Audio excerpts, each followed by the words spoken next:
Hello. So I've got a funny story here. I bought this amplifier. It is an audio amplifier. I bought this from a guy on Facebook, and he was honest. He told me it burned up, and it is burned up. And he had taken it apart and sent me this picture, and I agreed to buy it anyways because I thought I could fix it. So, to move on to the entire story, this is part of the power supply, and there's 6 of these on this side of the amplifier and 6 on the other side of the amplifier. But I only have the picture here of these ones that are exploded and taken apart. So I cut out the offending MOSFET transistors, which I will show you right now. Let me pause this. Okay, so that was a quick pause, correct? Anyways, maybe you can see, or maybe you can't see what I've done here. What I've done here is I cut out the 3 that I tested with my voltmeter, ohmmeter, and decided they were shorted. And the other 3 in this row seem to be okay.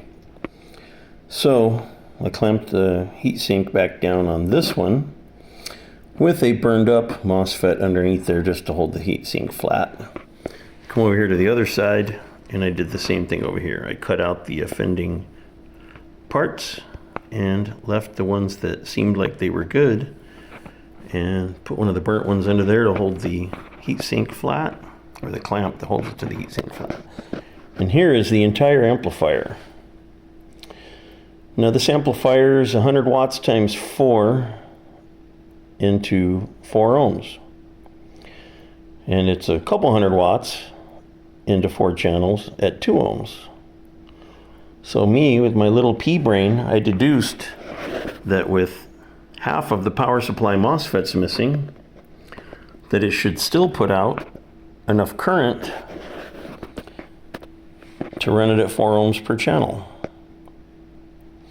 Wouldn't be enough current to run it down to 2 ohms per channel, but it should be enough current to run it at 4 ohms per channel. So what I've done here is put a 20 amp fuse, connected it to my 25 amp power supply, and connected an oscilloscope, signal generator, a voltmeter, and an old speaker. Speaker's rated at 200 watts. I don't know if anybody is old enough to remember Bumper, but they were made in Florida and USA. So, I've already turned it on, so I know it turns on, but let me turn the power supply on. And you will see that the green light is now on. And check this out. I can turn up the signal generator, and we can see the waveform. Sorry, got my ceiling fan lights in the way. We can see the waveform, and we can see where it clips, and hear where it clips. But check this out. I can get, sorry, my knob is scratchy on here. I need to spray some cleaner on there. Anyways, I can get all the way up to 20, almost 22 volts. Before there's any clipping. There's the clipping. Anyways, so that's channel 1, 21 volts AC into a 4 ohm load. And no, it's not a dummy load, but I chose a high enough frequency that, believe me, it's 4 ohms. Anyways, so that's over 100 watts on that channel. Now I'm going to pause the video, and I'm going to bridge that speaker and see if I can get 200 watts. I'll be right back. Okay, I'm back. I've flipped the amp over using channel 1 and 2 for bridged, and I'm going to see if we can get to 28 volts before it clips. 28 volts would be 200 watts. And that would be the equivalent of 2 ohms per channel which it should do with only 2 channels out of the 4 being driven, or something's going to pop and smoke, but it's going to be on video when it does it. So here we go. Let's see if I can get to 28 volts.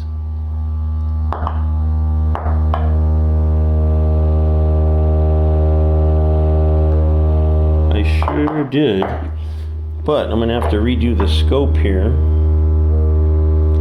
to bring that down a little bit. All right, let's see what we got here.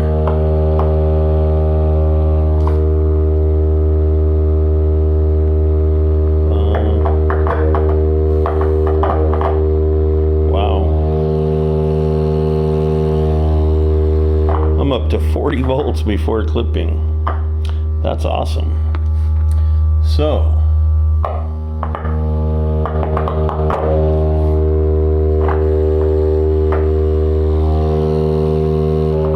almost 42 volts. So, that's awesome. What would that be? Let's do the math. What's the math on that?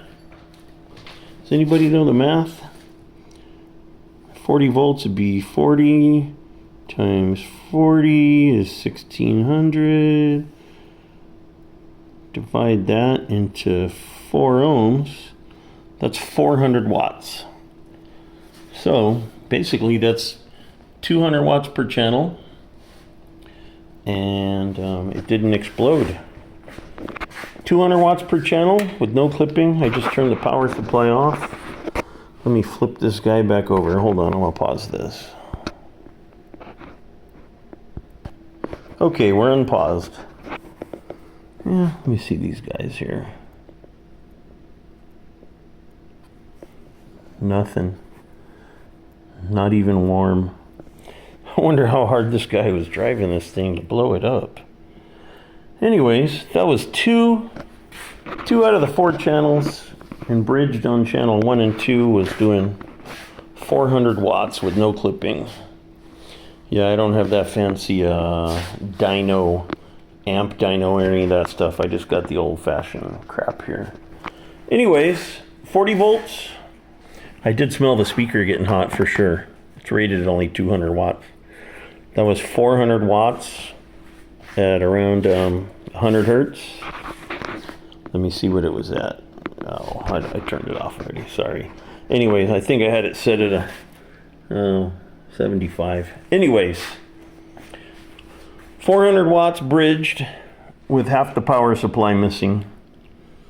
So I'm sure if I ran all 4 channels with only a 4 ohm load on each channel, it would do fine.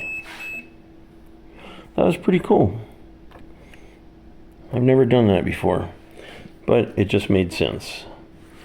And here we go. On the kitchen counter again, I'm going to say goodbye. Hopefully that was interesting to somebody. I don't know.